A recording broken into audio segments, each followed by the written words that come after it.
This afternoon, like Chairman Wang Boyuan said, we do have 4 top-tier professors lined up to share their insights. Many have significant publications and public speeches to their name, which you may have encountered before.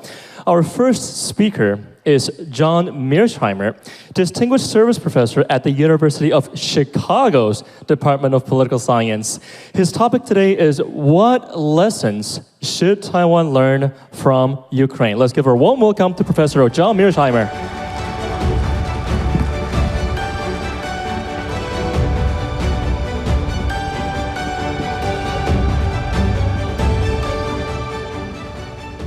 It's a great pleasure to be here today, and I'd like to thank the organizers, in particular C.Y. Wang, for inviting me to be here.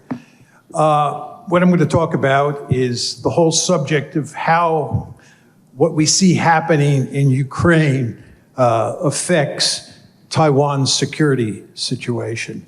And let me start by saying it's quite clear to me that there is now an intense security competition between the United States and China taking place. And that competition, that strategic competition, has an economic dimension and it has a military dimension. And as bad as it may seem today, I believe it's only going to get worse over time. Whether or not there's a war is impossible to say with any certainty, but there is a non-trivial chance of war involved here.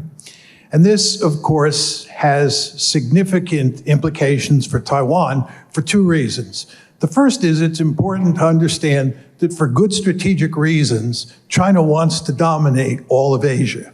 It wants to be the equivalent of what the United States is in the Western Hemisphere. It wants to be a regional hegemon, and it should be. It's smart strategy.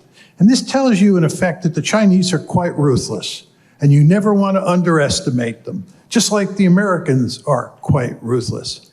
The second reason Taiwan has a real problem here, and maybe even the more important reason, is that virtually every Chinese person I've met in my entire life believes that Taiwan belongs to China, and they want it back.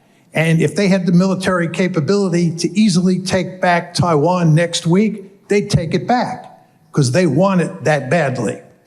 So the really big question that's on the table is, how do you deter, if you're Taiwan and if you're the United States, because we have a close relationship, how do you deter the Chinese from trying to conquer Taiwan, given what China's ambitions are? That's the question. And of course, what I'm tasked with doing here is talking about what happened in Ukraine, or what is happening in Ukraine, and how that helps us think about the Taiwan situation. Now, let me start by talking about deterrence and how deterrence works. And what I have to say here in terms of laying out a basic framework is very important for thinking about deterrence.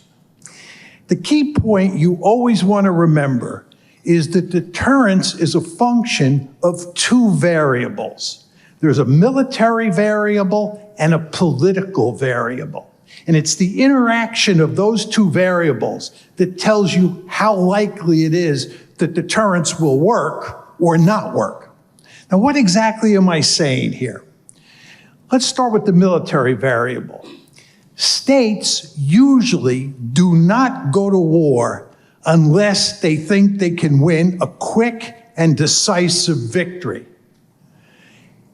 So, from a military point of view, if a country like China thinks it can't win a quick and decisive victory against the United States and Taiwan, it's not going to go to war in all likelihood. But it's important to understand that it's not only the military variable that matters, it's the political variable as well. In fact, one could argue the political variable is more important. Remember Clausewitz's famous dictum, war is an extension of politics by other means. Just think about that saying. War is an extension of politics by other means. So politics really matters. And what you want to remember is that sometimes the political imperative to go to war is so great that it overrides military considerations. Remember what I said about military considerations? Generally speaking, a state has to think that it can win a quick and decisive victory for deterrence to fail. But there are cases, two of them that I'll point to in a second, where the political forces pushing a state to war were so great that it went to war realizing that it would probably lose the war. Not only not win a quick and decisive victory, but lose. And the two canonical cases are the Japanese attack at Pearl Harbor in 1941 and the Egyptian attack against Israel in the Sinai in 1973. Japan did not attack the United States thinking it was going to win a quick and decisive victory. The Japanese actually expected to lose. They thought there was a sliver of a chance that they could win. There was a small chance they could win. But the political forces pushing the Japanese to go to war were so powerful that they went to war at Pearl Harbor, basically expecting to lose. It's because the United States was squeezing them economically. The United States basically wanted Japan to attack at Pearl Harbor. That's one case. The other case is the Egyptians attacking the Israelis in 1973. It was one of the great surprise attacks of all time. The Israelis got caught with their pants down. And you know why they did? Because they never thought that the Egyptians would dare attack them. Because the Egyptians against the Israelis is like Bambi versus Godzilla. But the political imperative to attack was so great in that case, just like the Japanese case, that the Egyptians actually attacked in October 1973. So what I'm telling you here is when you think about deterrence, and here we're talking about Taiwan today and tomorrow, you want to think about the military variable and you want to think about the political variable as well. So let's talk about the political variable to start with. And here what I want to do is I want to talk about what Ukraine has to say about Taiwan's situation. And the $64,000 question, when you focus on the military variable, is do you think that China can win a quick and decisive victory in trying to conquer Taiwan? That's the question. And I think if you look at Ukraine and think about what's going on there, the answer is that Taiwan is in excellent shape today in terms of the military variable. And there are 5 factors that matter. And here I'm going to compare the Taiwan situation with the Ukraine situation. First, the United States is not directly involved in the war in Ukraine. There's no question we are indirectly involved, but we are not pulling triggers and pushing buttons. We are not doing the fighting. This is not a great power war. This is not Russia versus the United States. In the case of Taiwan, it will be a great power war. The United States is going to defend Taiwan. I have no doubt about that. I believe from extensive conversations over the years with the Chinese that the Chinese understand that the United States will defend Taiwan. That means that if China attacks Taiwan, it's a great power war. It's the United States versus China. I understand Taiwan will be involved. I think, by the way, Japan and Australia will be involved as well. But the United States and China are great powers. That means you're going to have a great power war. And that contributes to deterrence, because the Chinese are going to think long and hard about attacking Taiwan if it means a great power war. And the Russian calculation regarding an invasion of Ukraine was not based on a concern about the Americans coming into the fight or NATO coming into the fight. The only interesting question there is how much economic and military support would we give to the Ukrainians? So that's one reason a war is unlikely. The second reason is nuclear weapons. China has nuclear weapons and the United States has nuclear weapons. We're not simply talking about great power war here. We're talking about great power war between two states that have nuclear weapons. And I don't have to tell you, that is a very dangerous situation. That produces one heck of a lot of deterrence. Let's go over to Ukraine.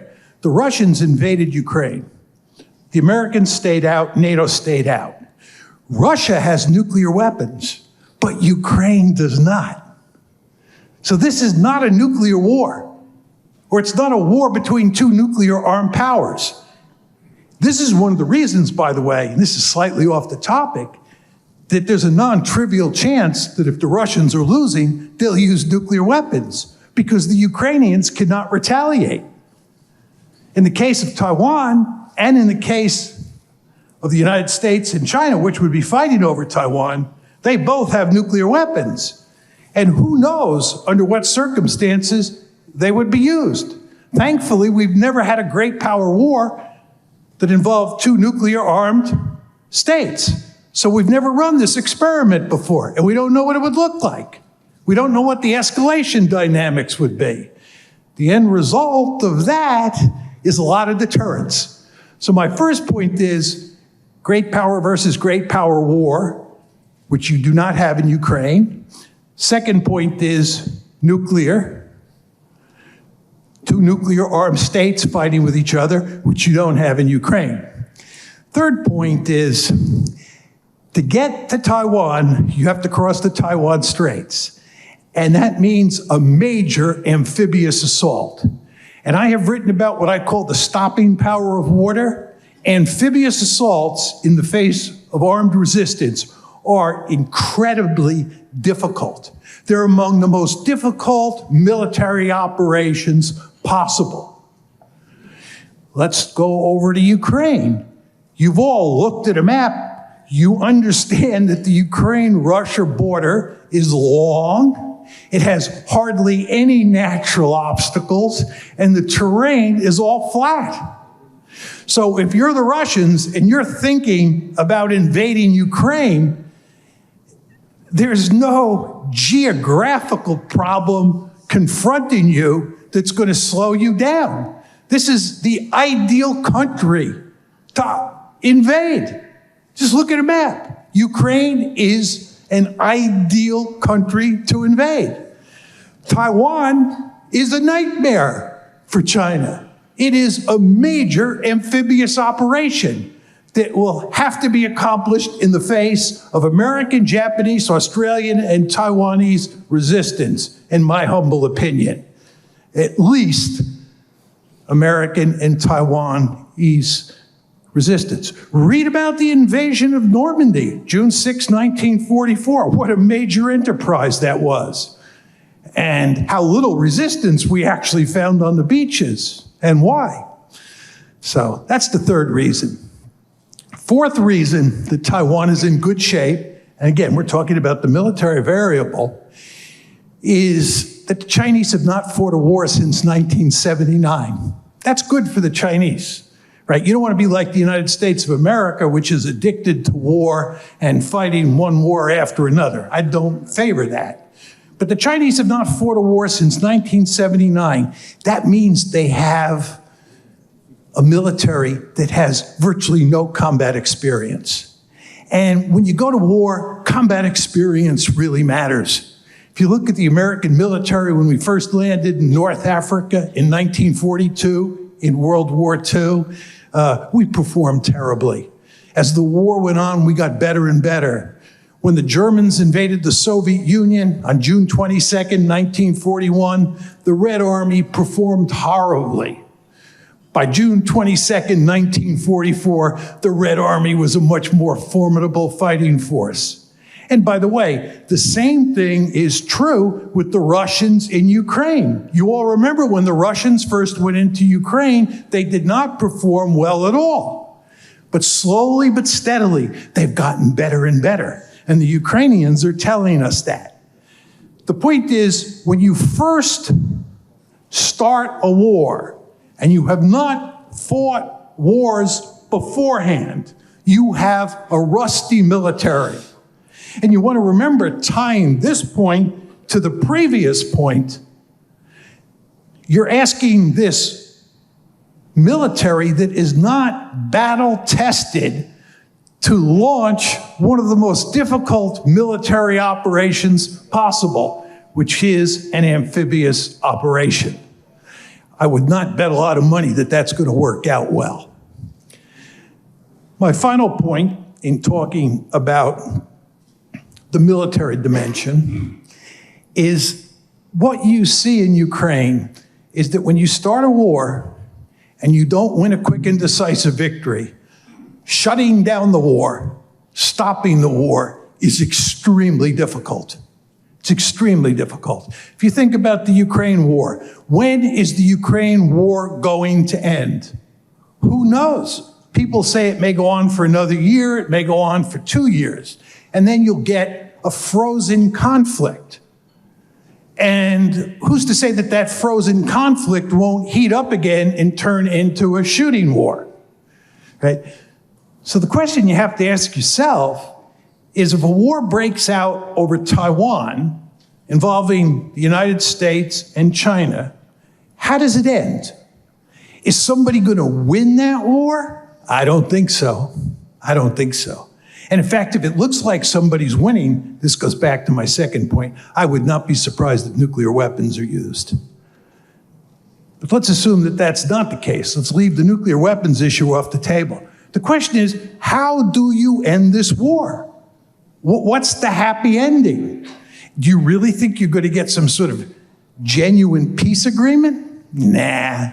I think you're going to get a conflict that goes on for quite a while, and then the best you could hope for is a frozen conflict, and a frozen conflict with the potential to get reignited and turn into a hot conflict is a very disconcerting thought. So I think the Chinese have to face up to the fact that they can't win a quick and decisive victory. They can win a limited victory at best, and then that'll go on and on and on. So if you think about it, for the Chinese invading Taiwan, it involves a great power war. It involves a great power war involving 2 nuclear-armed great powers. It involves a major amphibious operation, which is extremely difficult to pull off under the best of circumstances. It involves using a Chinese military that is not battle-tested at all. And then finally, it's hard to conceive of how the Chinese can win a decisive victory, a victory that puts an end to the war reasonably quickly. It looks like it just drags on. So when you add those 5 factors together that I just identified, what this tells you is that from the perspective of the military variable alone, deterrence looks quite robust. It's really hard to say a Chinese leader trying to use military force to conquer Taiwan. But as I told you in the very beginning, you can't just look at the military variable. You got to look at the political variable. And you never want to underestimate the importance of the political variable. Because again, to go back to Clausewitz, war is an extension of politics by other means. Politics is the dominant variable. What we're looking here for is whether or not there would be any reason from a political point of view for the Chinese to launch a war that they viewed as extremely risky. Is there a set of circumstances where the Chinese will feel that it's necessary to launch a war when there's only a small chance that it will succeed? And I think there is one issue where that scenario might come into play. And that is if Taiwan declared its independence. I think the Chinese, at least in my conversations with Chinese foreign policy elites over the years, believe that if there is anything that is categorically unacceptable in foreign policy, it's Taiwan declaring its independence. And I believe many American policymakers behind closed doors worry greatly about that scenario, because I believe that intuitively American policymakers understand that this is a prescription for disaster. So my bottom line here is a very simple one. If you avoid talking about independence for Taiwan and provoking the Chinese, you are in excellent shape based on what the lessons are from the Ukraine war. But if you start pushing down the road to declare independence, then you're getting into that territory that the Japanese occupied in 1941 and the Egyptians occupied in 1973. And my advice is you don't want to go there. Thank you. Once again, thank you, Professor Mearsheimer. And Professor Mearsheimer is kind of like a rock star in geopolitics. There's a speech that he did about 7 years ago. It's titled, "Why is Ukraine the West's Fault?" That video up to today has garnered 29 million views on YouTube. So he's kind of like a rock star in geopolitics. And now the moderator for our next Q&A, who is also one of our afternoon speakers, is Professor Charles Lipson from the University of Chicago. Let's welcome Professor Lipson with a round of applause and the Q&A session. I thought John's talk was terrific, and I'm glad he was able to overcome his shyness and his constant equivocation over these issues to take a firm stance for a change. I don't want to ask the first question. I want the audience to ask questions. We have one over there. The guy with the glasses, that's you. Yeah, that's you. I have a question to Professor John Mearsheimer. How much confidence U.S. will be send troops to protect Taiwan? Okay, this is the first question. Second question is very quick. Okay, during the last 40 years, if I remember correctly, U.S. started 34 different wars, only against small countries, Iraq, Afghanistan, Libya, so on and so forth. They don't have nuclear weapons. Okay, so they were, if there's a nuclear weapons, they were not against each other. Thank you. Well, let me take your questions in reverse order. The United States is not starting the war. China's starting the war, and the United States is coming into the war. So the question is, will the United States fight and die to defend Taiwan? It's not whether it will start a war, because you're absolutely right that we've had a penchant for starting wars, what I would call unfair fights against weaker countries. And we have not had a fair fight. My view is we've not had a fair fight since the Korean War. The Battle of Ia Drang Valley in the fall of 1965 in Vietnam was probably a fair fight, but the war was not a fair fight. So you're right, that this would be a fair fight, but we will come in, and that gets to your first question. And look, Joe Biden has said, I think 3 or 4 times that we will come in. And even though the White House walked it back, he was saying what everybody in Washington knows, which is we're going to defend Taiwan, and the Chinese know we're going to defend Taiwan. And we're going to defend Taiwan for 2 reasons, both strategic reasons.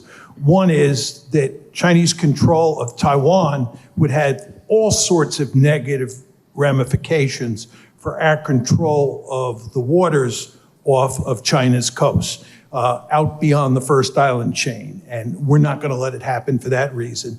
And the second thing is that it would crash our alliance structure in East Asia if we did not defend Taiwan. If you're the Japanese, the Koreans, the Indians, the Australians, the Filipinos, and you're watching the United States stand idly by while China conquers Taiwan, you're not going to have any faith whatsoever in the American commitment to defend you. So we will go to the defense of Taiwan, I believe, axiomatically. But the problem is, as John well knows, that in making that commitment, which is designed to deter Beijing, you have to make it in a way that doesn't encourage Taipei to take more aggressive actions. Could you maybe speak a little more about that? Yes, I think Charles is exactly right, and that some people in the United States argue that what we should do is make an explicit commitment to defend Taiwan, which would remove any doubt from the minds of Chinese policymakers. I think that's asking for trouble. I think that would provoke the Chinese, and I don't want to provoke the Chinese. That was one of the central themes of my talk. And I don't think it's necessary, Charles, to provoke the Chinese, because I think the Chinese understand full well that we would defend Taiwan. I would just add to this, the United States is a remarkably ruthless great power. You Taiwanese don't appreciate that because you're on our side of the fence. But if you're on the other side of the fence and Uncle Sam has his gun barrel in your face, you have a very healthy appreciation of just how ruthless Sam can be. You can ask the Russians about this, and the Chinese know full well. I remember when I first started going to China and making my argument that China cannot rise peacefully. I was always surprised that the Chinese would invite me to come and speak all across the country, and huge crowds would turn out when I was making the argument that they could not rise peacefully. And there were a variety of reasons, which I won't get into here. But one of them, Charles, was they said to me, finally an American who tells the truth about how ruthless the United States is. Next question. We actually do have 4 minutes left only, and we have that gentleman there from the press. Yeah. And, I'm sorry, 4 minutes only, so keep it short. Thank you so much. Yeah, my name is Colin Jiang, a U Chicago alumni, and I invited you for a breakfast meeting with Dr. Tsai back in 2015.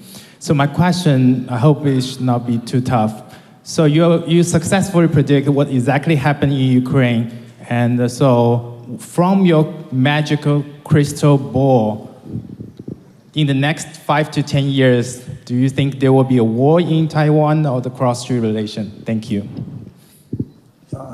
I unfortunately don't have a magical crystal ball. And I'm sad to say there are a number of issues over time that I've been wrong on. I've been right on a number of issues, probably more right than wrong, but I've been wrong sometime. I think it's impossible to say with any degree of certainty whether or not there's going to be a war in the next, let's say, 10 years between the United States and China over Taiwan. But if I had to bet a lot of money, I'd bet that there's not going to be a war for the reasons that I laid out this afternoon. I think that militarily, the Chinese have no incentive to try to conquer Taiwan. And I think politically, the Taiwanese and the Americans together will go to great lengths not to provoke the Chinese. But am I 100% certain of that? No.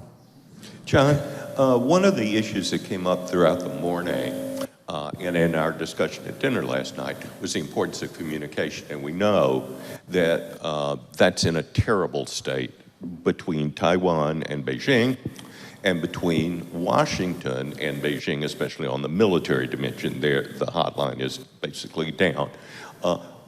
How important do you think that kind of communication is? What do you think can be done in either of the bilaterals to improve that? Well, I think that communication is very important.